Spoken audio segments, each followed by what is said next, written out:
Baik, kita akan mulai. Bagian ini adalah bagian yang sangat penting bagi semua anggota atau murid katekisasi ya, atau katekumen. Karena ini berkaitan dengan pengakuan iman rasuli yang merupakan pengajaran yang sangat penting ya, bisa dikatakan yang paling penting di dalam kekristenan. Karena di dalam pengakuan iman rasuli ini kita menemukan pengajaran tentang Allah Tritunggal dan juga seluruh karyanya yang dikerjakan di dalam gerejanya ya. Karena itu supaya kita memperhatikan dengan baik. Bagian yang pertama sudah disampaikan sebelumnya dalam pertemuan yang lalu, maka ini kelanjutannya. Saya harapkan saudara-saudara sekalian sudah menghafal yang namanya pengakuan iman rasuli. Aku percaya kepada Allah, Bapa yang Maha Kuasa, Khalik langit dan bumi, dan kepada Yesus Kristus, anaknya yang tunggal Tuhan kita, yang dikandung daripada Roh Kudus, lahir dari anak darah Maria, yang menderita sengsara di bawah pemerintahan Pontius Pilatus, salibkan, mati dan dikuburkan, turun ke dalam kerajaan maut. Pada hari yang ketiga, bangkit pula dari antara orang mati, naik ke surga, duduk di sebelah kanan Allah, Bapa yang Maha Kuasa. Dan dari sana ia akan datang untuk menghakimi orang yang hidup dan yang mati.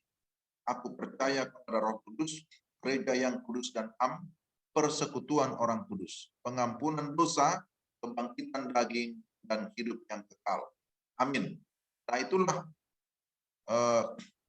isi daripada pengakuan iman rasuli. Nah, kalau dibuatkan dalam pembagian kalimat-kalimat, semuanya bisa dibagi menjadi 12 ya. 12 kalimat. Nah, penjelasan bagian pertama itu sudah disampaikan pada minggu yang lalu berkaitan dengan percaya kepada Allah, Bapa yang Maha Kuasa, Khalik langit dan bumi. Ya, betul ya, sudah dijelaskan itu ya. Sudah atau belum?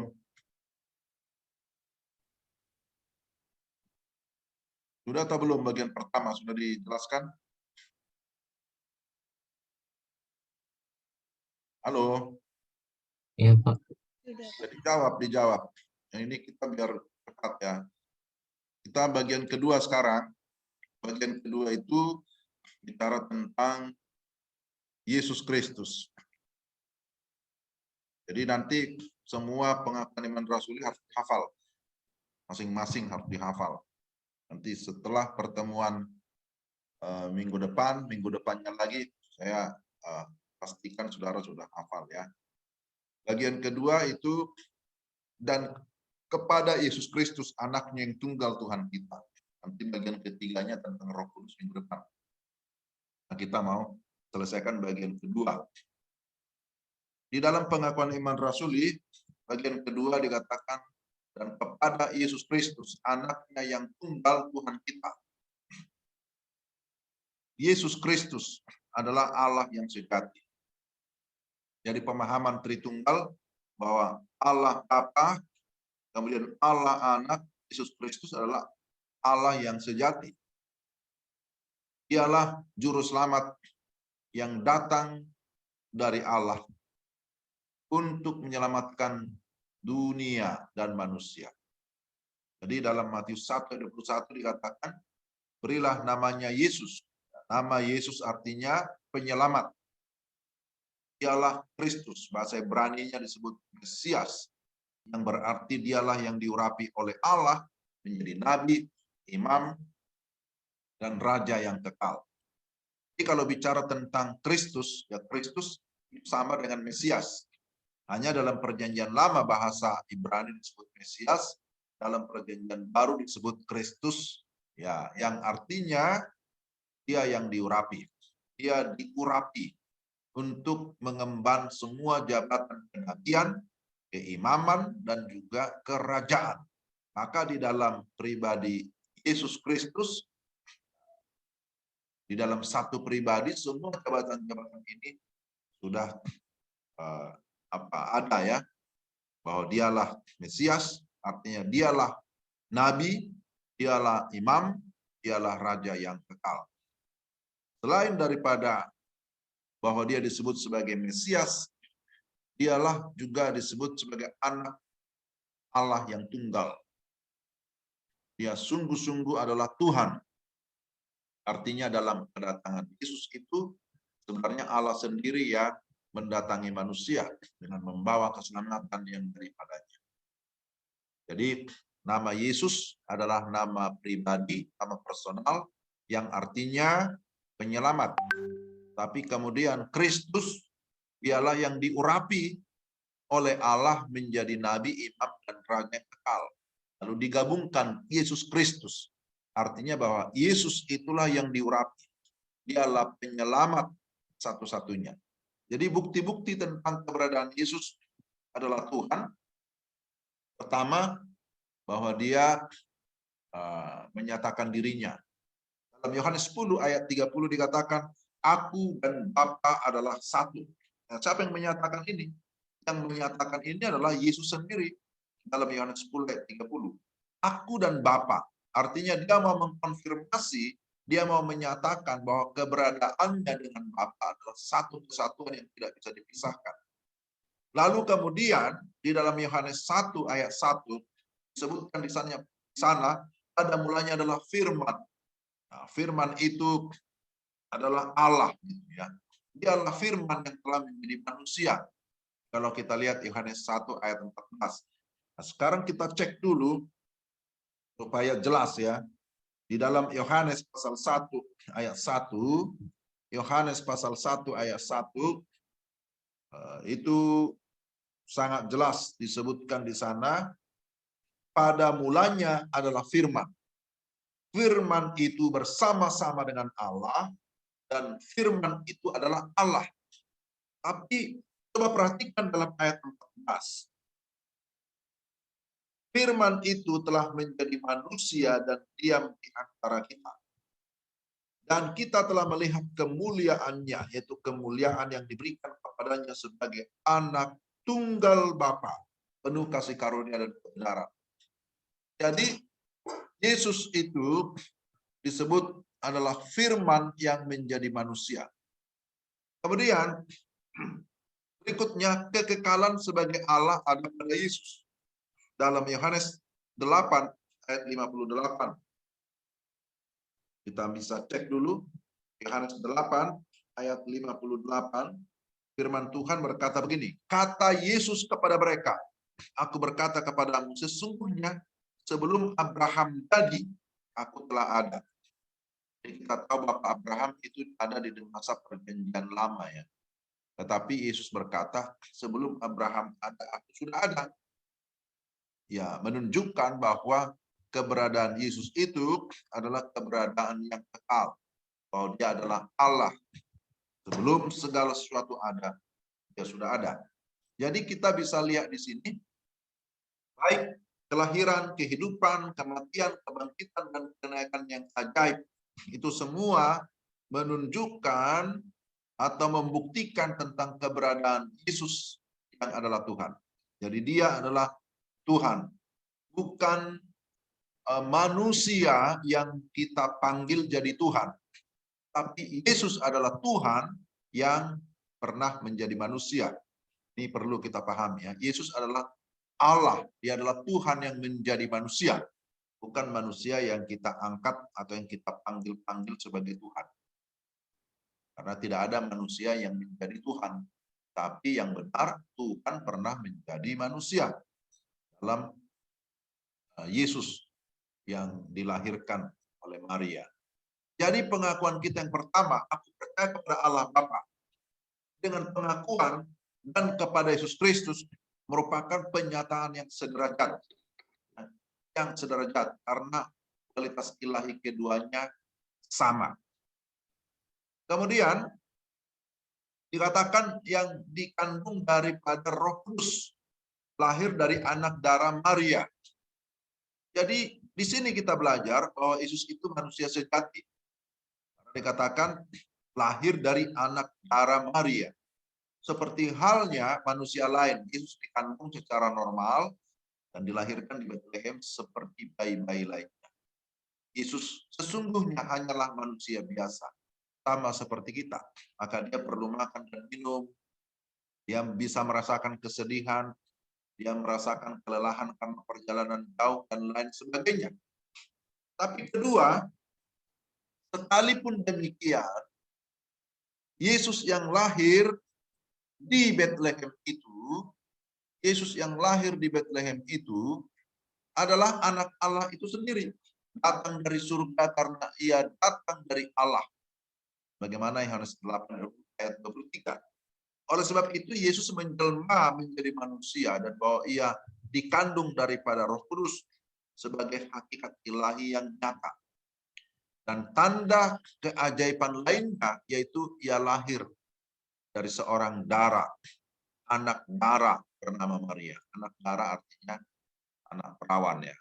Artinya Yesus bukan dilahirkan dari perkawinan ya, atau benih seorang laki-laki yang mempunyai dosa, namun oleh Roh Kudus yang tanpa dosa dengan mujizat hingga seorang wanita yang masih perawan pun dapat mengandung, dapat hamil dan melahirkan.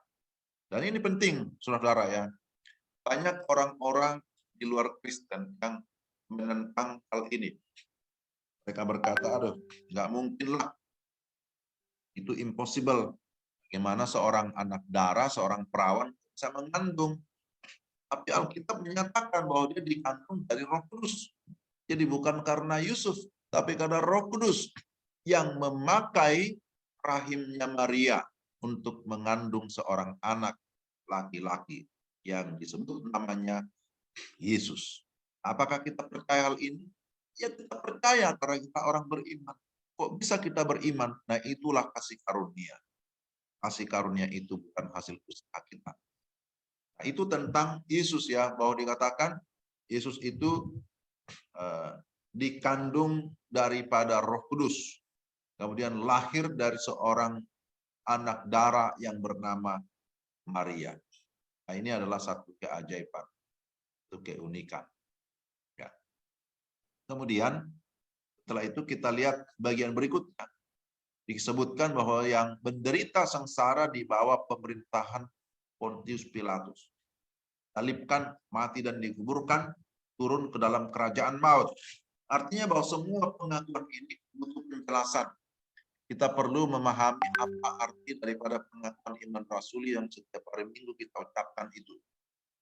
Nah, di bagian yang keempat dikatakan bahwa dia menderita sengsara di bawah pemerintahan Pontius Pilatus. Disalibkan, mati dan dikuburkan, turun ke dalam kerajaan maut. Apa maksudnya? Mari kita perhatikan ya. Pada bagian ini kita dijelaskan bagaimana Yesus harus mengalami penderitaan dan sengsara. Dan ini memang dicatat dalam kitab Injil tentang penderitaan, tentang kesengsaraan Yesus yang luar biasa itu. Jadi bukan karena kesalahannya sendiri.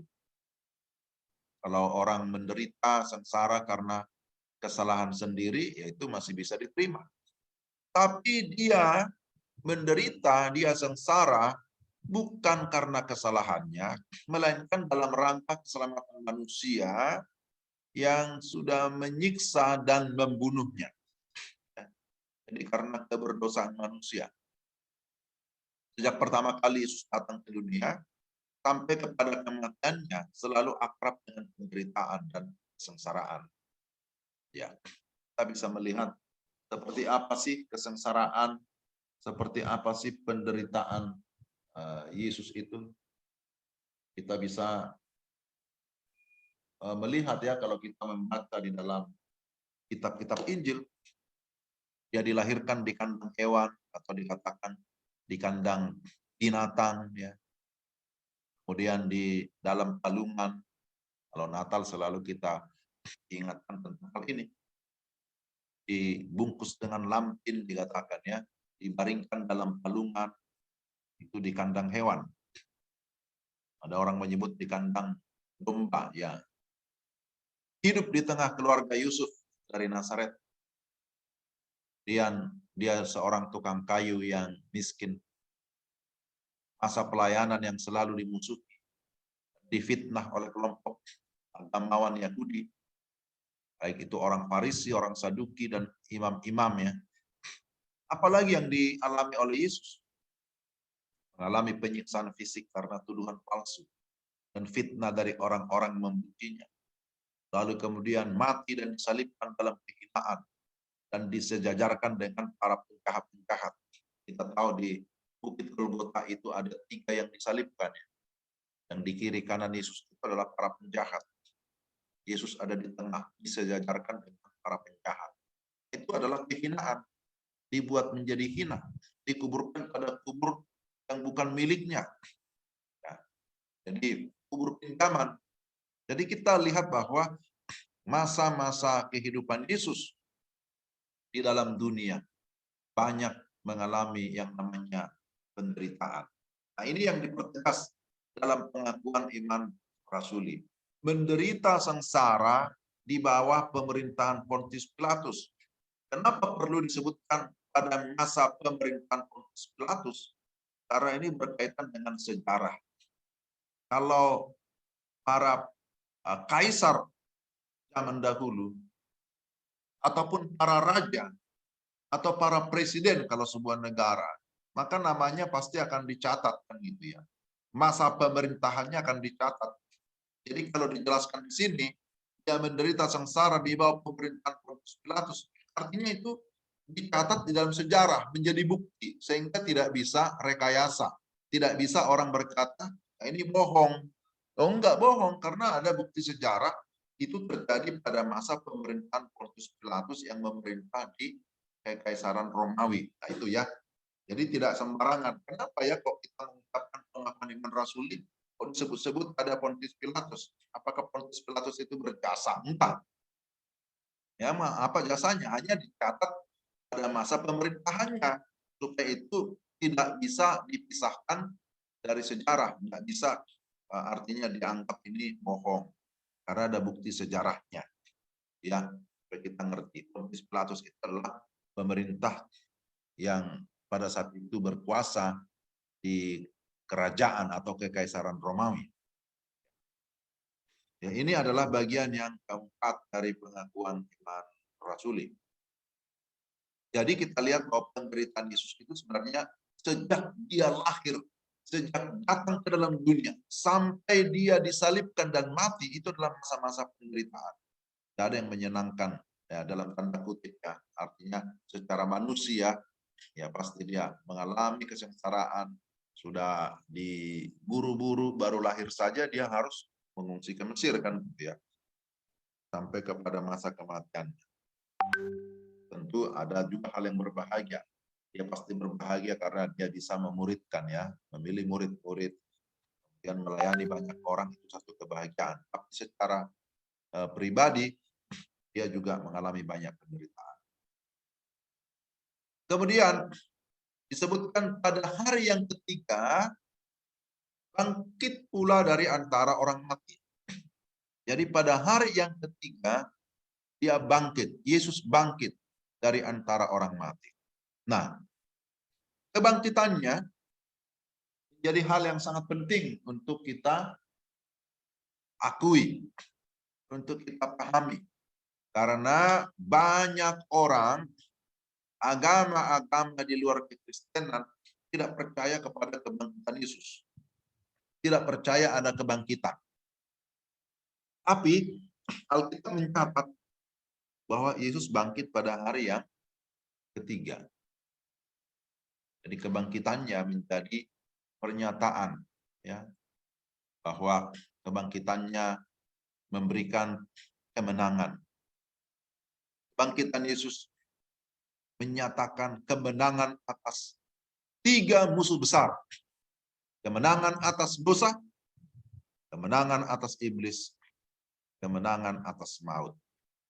Jadi melalui kebangkitan Yesus, orang-orang yang sudah percaya kepadanya pasti akan mengalami kemenangan. Amin ya. Amin. Dalam kebangkitannya juga dinyatakan bahwa Yesus adalah Kristus. anak Allah dan Tuhan kita. Nah, kita bisa bandingkan dalam Roma 1 ayat yang keempat, Roma 2 ayat 32. Pak, kita lihat Roma 1 ayat yang keempat. Roma 1 ayat yang keempat.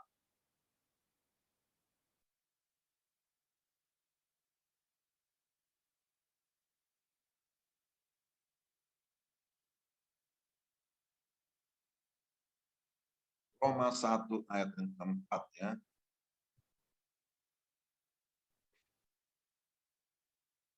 Demikian firman Tuhan.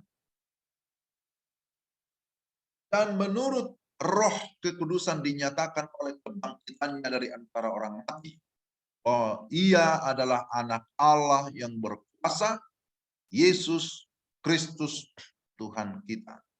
Jadi di sini jelas disebutkan, menurut roh kekudusan dinyatakan oleh kebangkitannya dari antara orang mati, bahwa dia adalah anak Allah yang berkuasa, Yesus Kristus Tuhan kita.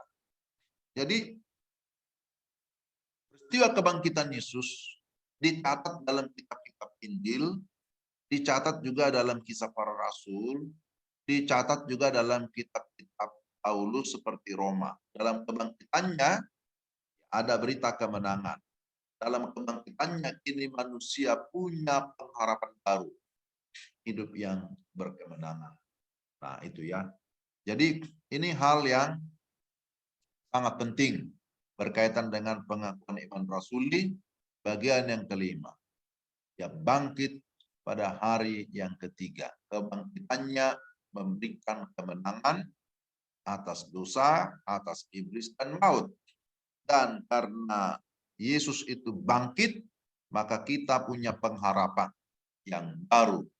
Orang-orang yang percaya kepada Kristus juga suatu saat akan dibangkitkan bersama-sama dan memiliki kehidupan selama-lamanya.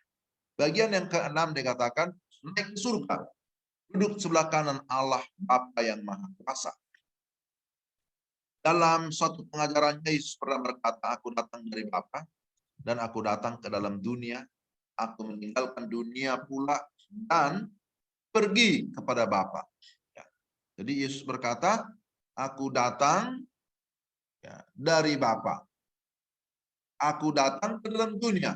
Aku meninggalkan dunia pula dan pergi kepada Bapa. Ini menunjukkan bahwa memang Yesus itu datang dari surga. Dia memang adalah anak Allah. Kemudian setelah mengalami kebangkitan, dia naik ke surga. Jadi peristiwa kebangkitannya memberikan kemenangan, lalu dia menampakkan diri kepada murid-muridnya, menampakkan diri kepada banyak orang selama 40 hari. 40 hari setelah kebangkitan, dia naik ke surga. Itu jangan lupa ya. 40 hari setelah kebangkitannya, dia pun naik ke surga. Artinya, dia kembali ke tahtanya. Dia kembali ke surga. Dia pergi kepada Bapa. Karena dia berkata, aku dan Bapa adalah satu. Ini juga semakin memperjelas tentang kealahan atau keilahian Kristus. Bahwa keilahian Kristus tidak hanya dinyatakan bahwa dia telah bangkit mengalahkan kematian atau maut. Setelah ia telah bangkit dari antara orang mati, selama 40 hari Yesus menampakkan diri kepada murid-muridnya, lalu ia berpisah dengan mereka, naik kembali ke surga. Karena dia berasal dari surga. Artinya ia pulang kembali ke tempat di mana ia sebelumnya berada. Yohanes 6 ayat 62. Ya, kita mau lihat dulu Yohanes 6 ayat 62. Yohanes 6 ayat 62. Dan bagaimanakah kalau kamu melihat anak manusia naik ke tempat di mana ia sebelumnya berada? Jadi ini menunjukkan bahwa Yesus kembali ke tempat di mana ia sebelumnya berada. Di mana dia sebelumnya berada? Ya di surga. Dan sekarang dia kembali ke sana. Ke tempat di mana dia sebelumnya berada. Nah, pernyataan ini memberikan indikasi yang jelas kepada kita bahwa Yesus adalah Allah. Oknum kedua atau pribadi kedua yang sekarang berada di dalam surga dan duduk sebelah kanan Allah Bapa. Ya. Oknum bisa disebut sebagai pribadi kedua. Ya. Sekarang duduk di sebelah kanan Allah Bapa. Dengan pengertian bahwa kini Yesus mengambil bagian sepenuhnya dalam kemuliaan Allah, dalam kekuasaan dan pemerintahannya. Di sebelah kanan adalah merupakan tempat kehormatan. Ya. Kalau kita lihat 1 Raja-Raja 2 ayat 19, Mazmur 45 ayat 10. Ya, istilah di sebelah kanan menunjukkan itu tempat kehormatan. Jadi dikatakan Yesus ada di surga, duduk sebelah kanan Allah, sebelah kanan Allah Bapa, menunjukkan satu tempat kehormatan, bahwa dia diberikan kekuasaan, sehingga dialah yang disebut sebagai kepala gereja, dia raja gereja, yang memerintah selama-lamanya. Jadi Yesus diberi hormat yang sama besarnya dengan Allah Bapa. Yesus kini penuh dengan kuasa, menjadi raja yang mulia, yang mempunyai segala kuasa dan menjalankan perintahnya. Yesuslah raja dunia, semua ditaklukkan kepadanya. Dengan kacamata iman, kita sedang melihat Yesus dimahkotai dengan kemuliaan dan kehormatan iman. Yesus juga raja gereja. Ia memerintah jemaatnya dengan firman dan roh. Jemaat dipersatukan dengan dia bagaikan tubuh. Dan Yesus kepala gereja. Jadi perhatikan di sini ya, bahwa dikatakan dia naik ke surga, bahwa itu adalah tempat yang sesungguhnya di mana dia sebelumnya berada. Tapi istilah duduk di sebelah kanan Allah, Bapa yang Maha Kuasa, menunjukkan itu tempat terhormat, bahwa kepada Yesus dilimpahkan, diberikan segala kuasa untuk bisa memerintah sebagai raja. Maka tadi sudah disebutkan di sini bahwa duduk sebelah kanan Allah dengan pengertian ini, Yesus mengambil bagian sepenuhnya dalam kemuliaan Allah, dalam kekuasaan dan pemerintahannya, dalam pemerintahannya. Sebelah kanan adalah tempat kehormatan. Dan sebagai raja yang mulia, dia raja dunia, artinya raja yang berkuasa atas seluruh dunia, atas seluruh raja-raja di dunia. Dia juga adalah raja gereja yang berkuasa atas seluruh gereja. Secara gereja adalah orang percaya. Ya, kita ya, saudara dan saya, kita semua adalah gereja. Maka kita adalah tubuh Kristus. Dan dia adalah kepala. Jadi, Yesus adalah kepala, kita adalah tubuhnya. Yang sudah dipersatukan, yang tidak bisa dipisahkan oleh apapun. Gereja bukan gedung, tapi gereja adalah orangnya. Ya, gitu ya.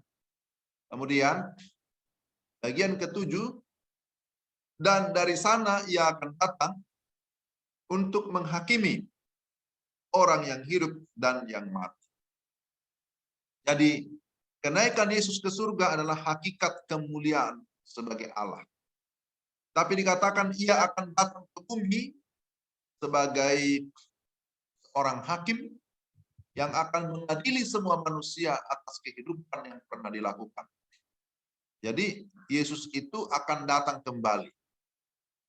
Kapan kedatangannya masih bersifat rahasia, kita belum tahu. Tapi dia pasti akan datang, yes, dia akan datang. Untuk apa dia datang? Untuk menyatakan kerajaannya, untuk menyatakan kekuasaannya, juga untuk menyatakan penghakimannya. Dia akan menghakimi semua tanpa terkecuali. Ya. Jadi dia adalah hakim yang adil. Dia adalah hakim yang akhir. Tidak ada lagi hakim yang lebih tinggi dari Yesus Kristus.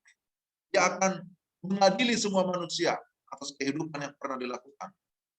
Karena itulah kita tidak bisa bermain-main. Yesus datang sebagai hakim di masa kedatangan yang kedua nantinya. Ya, kedua kali ya. Tugas kita sebagai anak-anaknya adalah menjadi saksi-saksi Kristus. Kisah 1 ayat 8. Dan kamu akan menjadi saksiku di Yerusalem dan di seluruh Yudea dan Samaria dan sampai ke ujung bumi. Jadi tugas kita adalah menjadi saksi. Itu tidak pernah bisa diubah ya. Kalau saksi ya saksi. Saksi tidak berubah jadi hakim. Karena itu tugas kita bukan untuk menghakimi. Amin ya. Jangan suka menghakimi. Menyalah-nyalahkan orang. Atau menjatuhkan orang. Atau memvonis seseorang. Tugas kita adalah menjadi saksi. Menyaksikan siapa Kristus kepada dunia. Ingat, tugas kita bukan menghakimi. Tugas kita adalah menjadi saksi. Jadi kalau di pengadilan, ada hakimnya, ada jaksanya, tapi ada saksinya juga ada. Ya, saksi hanya menjadi saksi. Apakah dia saksi yang benar atau dia saksi dusta, saksi palsu. Nah, kita mau menjadi saksi Kristus yang benar. Jadi tugas kita sekali lagi adalah menjadi saksi-saksi Kristus, membawa kabar keselamatan ke seluruh dunia, ke semua orang yang membutuhkan keselamatan. Masa-masa ini adalah masa yang penting bagi gerejanya untuk terus bergiat dalam pemberitaan Injil. By the way, ngomong-ngomong, apakah saudara sudah pernah memberitakan Injil kepada teman? Atau kepada siapa saja?